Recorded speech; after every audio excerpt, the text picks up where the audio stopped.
নমস্কার, কবিতা উৎসব এডুকেশন অনুষ্ঠান আপনারা দেখতে পাচ্ছেন। আমি এসেছিলাম আসামের হাইলাকান্দি শহরের ডক্টর অসিত রঞ্জন বর্ষাজির বাড়িতে। তিনি একসময় পারমিতা লিটল ম্যাগাজিন সম্পাদনা করতেন, অত্যন্ত রুচিশীল একটা সাহিত্য পত্রিকা। এখন এটা বের হয় না। তিনি হাইলাকান্দি এসএস কলেজের অধ্যাপনা করতেন, অবসর নিয়েছেন।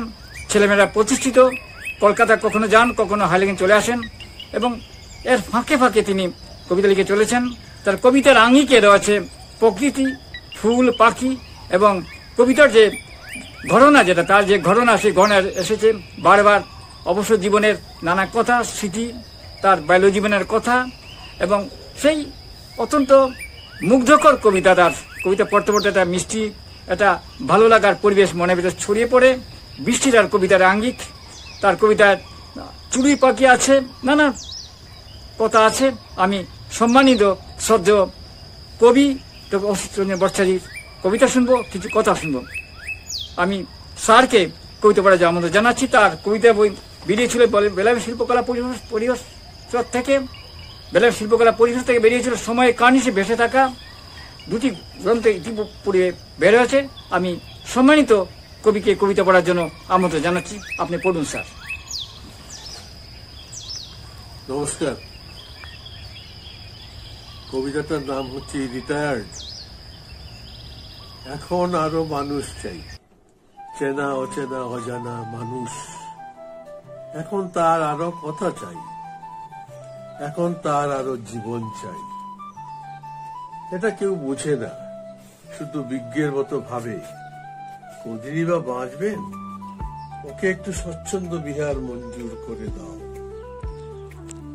সঞ্চয়ের ভাড়ারে ভাগ্যিস মানুষ স্মৃতিদের জমিয়ে রাখতে পারে পরের জীবনের রসদ, জন্ম থেকে শেষ কটা দিনের রসদ।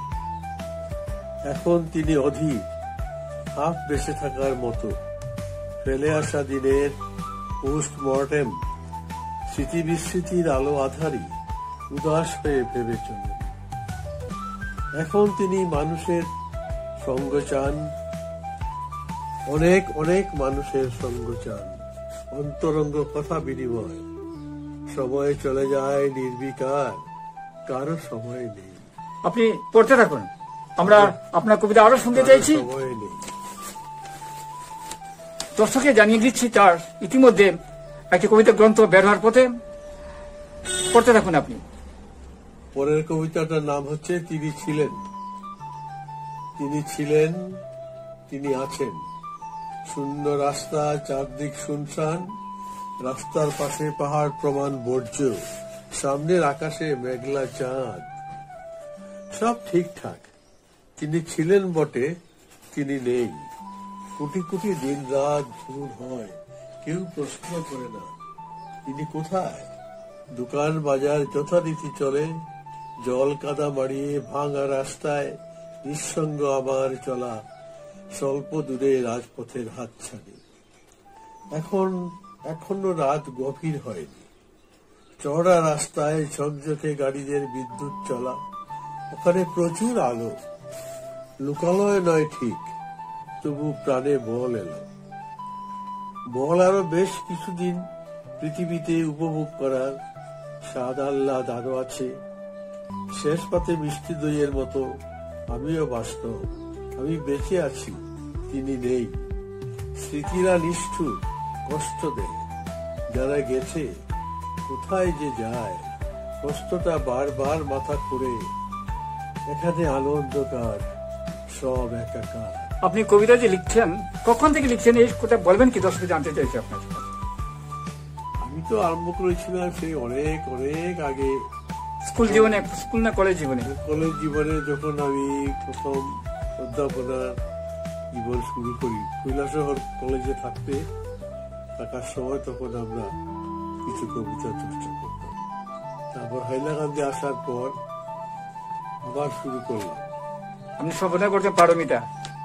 হ্যাঁ, পারমিতা কবিতা গ্রন্থ আমি বার করেছিলাম। আমাদের কয়েকজন সহকর্মী বন্ধু, ম্যাগাজিন, পারমিতা ম্যাগাজিন ছিল।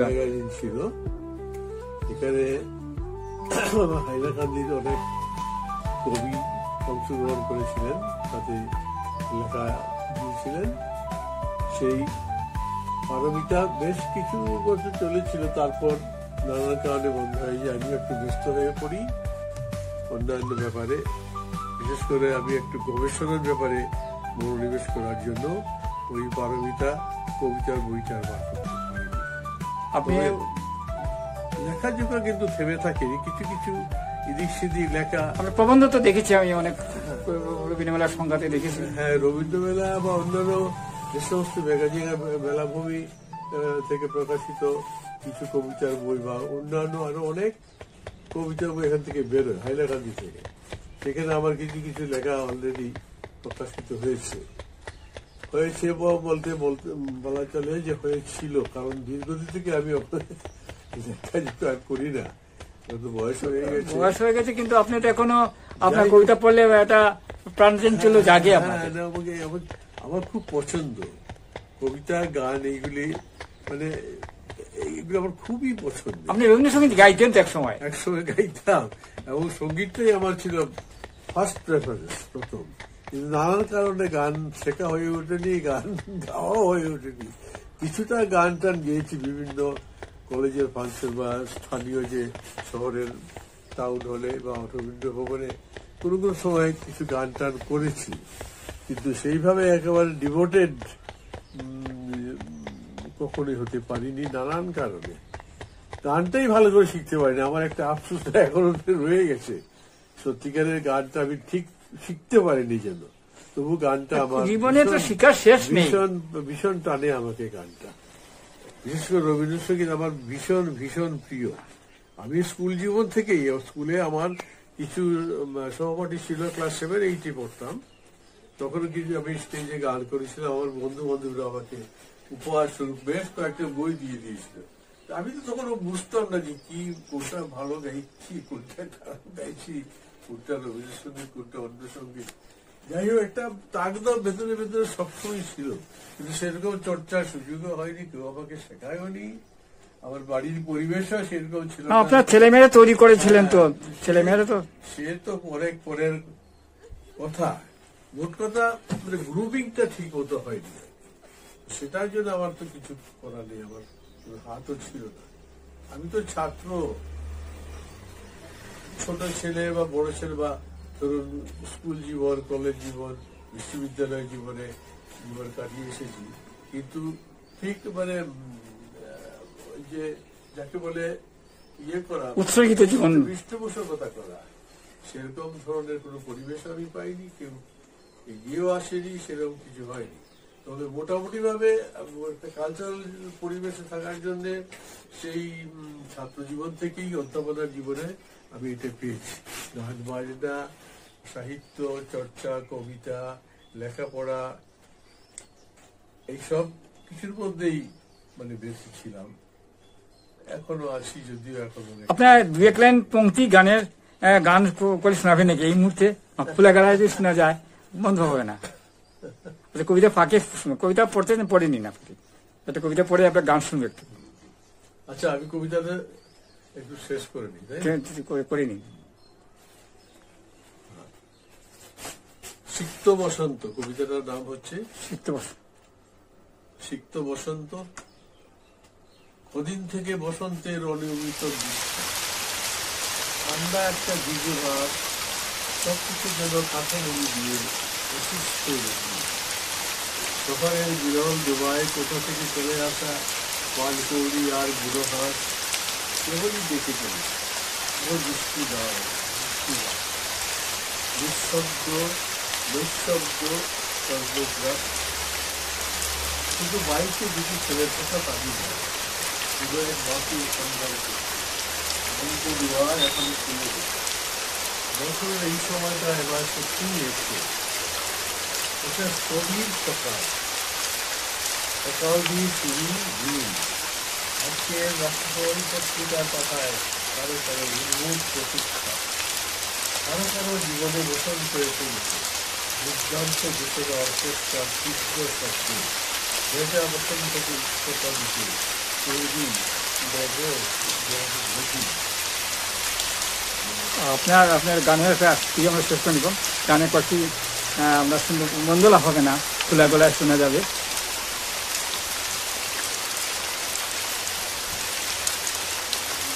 একটুখানি আমরা দীর্ঘ গান দিতেও পারবো না, ইউটিউবে ধরবে, কপিরাইটে ধরবে, তাই আমি একটু মানে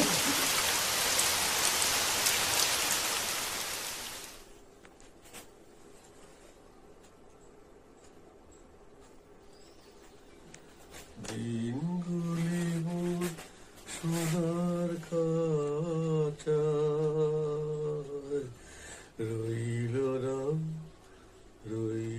না সেই যে আমার নানান রঙের দিনগুলি, কান্না হাসি মধুর তারা সইল না সেই যে আমার নানান রঙের দিনগুলি। আমার প্রাণের গানের ভাষা শিখবে তারা ছিল আশা, উড়ে গেল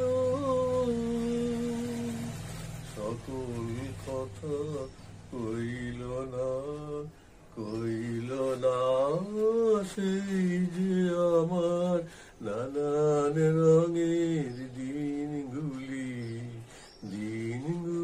মোর সোনার খাঁচায়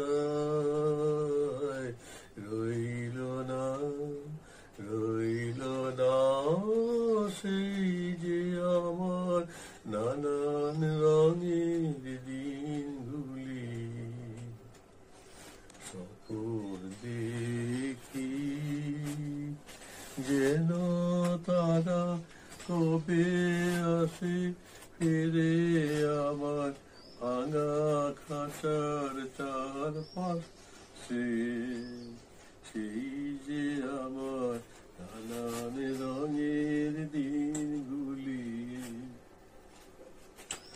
এত বেদন হয় কি থাকে, ওরা কি সব ছায়ার পাখি, আকাশ পরে কিছুই কি গো রইল না সেই যে আমার নানান রঙের দিনগুলি মোর সোনার খাঁচায়